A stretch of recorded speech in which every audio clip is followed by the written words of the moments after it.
আসসালামু আলাইকুম বন্ধুরা, welcome back to our new video.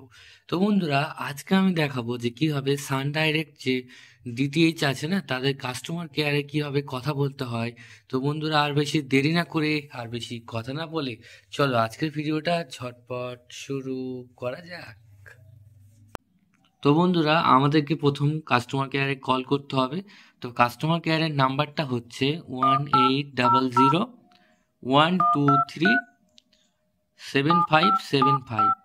তো বন্ধুরা দেখো, তোমরা নাম্বারটা একটু স্ক্রিনশট মেরে নাও আর আমি স্ক্রিনে দিয়ে দিচ্ছি।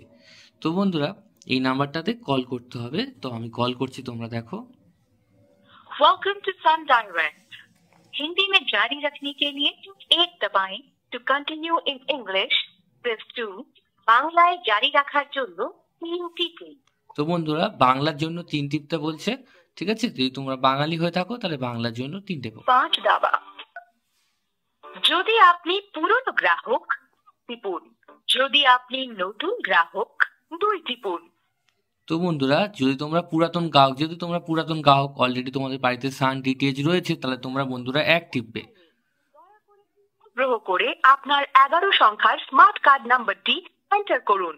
তো বন্ধুরা, তোমাদের সান ডাইরেক্টের যে 11 সংখ্যার যে নাম্বার হয় বন্ধুরা, যে নাম্বারটা দিয়ে তোমরা টিভি রিচার্জ করতে যাও, সেই নাম্বারটা এখানে ডায়াল করতে হবে। ঠিক আছে বন্ধুরা? চেষ্টা করুন।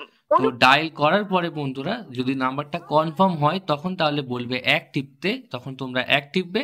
তারপরে বলবে বন্ধুরা, আমাদের কাস্টমার কেয়ার গ্রাহক প্রতিনিধিদের সাথে কথা বলার জন্য 9 টেপো বা 8 টেপো বা 6 টেপো বন্ধুরা, এরকম বলবে। তখন তোমরা ওটা টিপবে। টেপার পরে বন্ধুরা কল কানেক্ট হয়ে যাবে আর তোমরা তোমাদের সমস্যার সমাধানের কথা জানাতে পারবে।